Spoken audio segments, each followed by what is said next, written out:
நான் தான் உங்கள் ஜிகே பேசுகிறேன். இந்த வீடியோவில் இந்த கண்ட்ரோலரை வச்சு எப்படி நான் டெம்பரேச்சரு ஹியூமிடிட்டி ரெண்டுமே நான் கண்ட்ரோல் பண்ணுறேன் அப்படிங்கிறத பற்றி இந்த வீடியோவில் காட்ட போகிறேன்.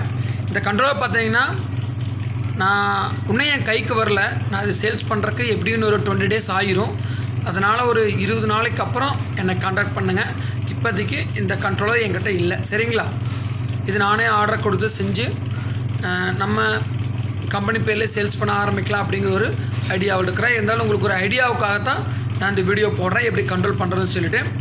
பார்த்தீங்கன்னா இந்த கண்ட்ரோலரில் மேலே இருக்கிறது டெம்பரேச்சர் நம்ம செட் பண்ணிட்டோம். 37.6 சரி 37.8 வந்துச்சுன்னா ஆட்டோமேட்டிக்காக பல்ப் ஆஃப் ஆயிரும். 37.6 வந்துச்சுன்னா ஆட்டோமேட்டிக்காக பல்ப் ஆன் ஆகிரும். கீழே பார்த்தீங்கன்னா ஹியூமிடிட்டி கண்ட்ரோல் நம்ம செட் பண்ணியிருக்கிறோம். இது பார்த்தீங்கன்னா 67 வந்துச்சுன்னா ஆட்டோமேட்டிக்காக மிஸ்ட் மேக்கர் உள்ளே இருக்கிற மிஸ்ட் மேக்கர் ஆஃப் ஆயிரும். 65 வந்துச்சுன்னா ஆன் ஆயிரும். எதுக்காக நான் அப்படி 2 டிஃப்ரெண்ட் விட்டுருக்கேன்னு கேட்டிங்கன்னா, தொடர்ந்து நம்ம ஃபாகர் ஓடிட்டே இருக்கும். நீங்கள் 65னா 65 மட்டும் செட் பண்ணிட்டு விட்டிங்கன்னா தொடர்ந்து ஃபாகர் ஓடிட்டே இருக்கும். அதனால் அதுக்கு கொஞ்சம் கேப் விட்டு ரன் பண்ணலாம் அப்படிங்கிறக்காகத்தான் 2% கம்மியானதுக்கப்புறம் ஆன் ஆகிற மாதிரி நான் செட் பண்ணியிருக்கேன், சரிங்களா? இது செட் பண்ணுறதுக்கு ரொம்பவுமே ஈஸியாக இருக்கும். இது எப்படி செட் பண்ணலான்னு ஒரு டைம் கூட உங்களுக்கு நான் காட்டுறேன் நான், சரிங்களா? இப்போ நாம் ஓப்பன் பண்ணி பார்ப்போம். இந்த கண்ட்ரோலர் பார்த்திங்கன்னா நாம் இந்த எஸ்ஆர் ரிலே அப்படின்னு சொல்லுவாங்க, சாலிட் ஸ்டேட் ரிலே. இந்த ரெண்டும் நீங்கள் போடுற மாதிரி இருக்கும். இது எதுக்குன்னு கேட்டிங்கன்னா, நம்ம கண்ட்ரோலருக்கு ப்ராப்ளம் வராமல் இருக்கிறதுக்காக இந்த எஸ்ஆர் ரிலே நாம் போட்டிருக்கோம். இது பார்த்திங்கன்னா டெம்பரேச்சர் கண்ட்ரோல் பண்ணுறதுக்காக போடக்கூடிய எஸ்ஆர் ரிலே. இது பார்த்திங்கன்னா ஹியூமிடிட்டியை கண்ட்ரோல் பண்ணுறதுக்காக. அதாவது இதிலிருந்து போகிறது பார்த்திங்கன்னா பல்புக்கு போகும். இதிலிருந்து போகிறது பார்த்திங்கன்னா உங்களுக்கு மிஸ்ட் மேக்கருக்கு போகும், அதாவது ஹியூமிடிஃபையருக்கு போகும். பார்த்திங்களா? நான் எப்படி கனெக்ஷன் பண்ணுறது அப்படிங்கிறது என்னுடைய அடுத்த வீடியோவில் போடுறேன். நம்ம கண்ட்ரோல் சேஃபாக இருக்கணும் அப்படிங்கிறக்காக நம்ம எஸ்எஸ்ஆர் ரிலே இதில் கனெக்ட் பண்ணியிருக்கோம்.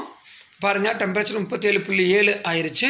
இது எப்போ கம்மியாகுதோ ஆட்டோமேட்டிக்காக உங்களுக்கு ஆன் ஆயிரும். பாருங்கள், ஹியூமிடிட்டி 62.6 தான் இருக்குது. உள்ளே நம்ம மிஸ்ட் மேக்கர் ஆன் ஆயிடுச்சு. மிஸ்ட் மேக்கர் ஆன் ஆகிட்டு இருக்குது. பாருங்கள், இது எப்போ 68% ரீச் ஆகுதோ அப்போ இந்த மிஸ்ட் மேக்கர் ஆஃப் ஆயிரும் உங்களுக்கு. இதுதான் பாக்ஸ் டைப் சென்சாரு நாம் இதில் யூஸ் பண்ணியிருக்கோம். இது பார்த்திங்கன்னா கொஞ்சம் முன்னாடியே வச்சுட்டேன். இங்கே இருக்கிற முட்டையை வச்சு ஒரு 3-4 நாள் கழிச்சு தான் நான் அங்கே இருக்கிற முட்டையை வச்சுருக்கிறேன் நான், சரிங்களா? இன்னும் 2-3 நாள் கழிச்சு தான் அந்த முட்டையை நம்ம செக் பண்ண வேண்டியிருக்கேன். இது நேற்று செக் பண்ணேன், எல்லாம் கரு கூடிருச்சு.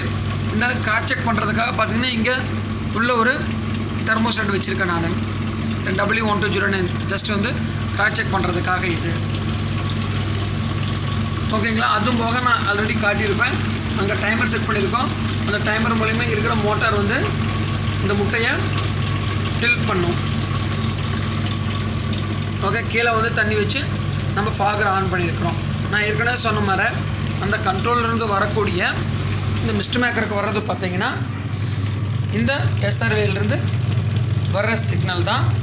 இது டெம்பரேச்சருக்கு இந்த கண்ட்ரோலரை உபயோகப்படுத்தி நாம் கண்ட்ரோல் பண்ணுறோம். இந்த கண்ட்ரோலருடைய ரேட்டு எல்லாமே உங்களுக்கு பின்னாடி அப்டேட் பண்ணுறேன்.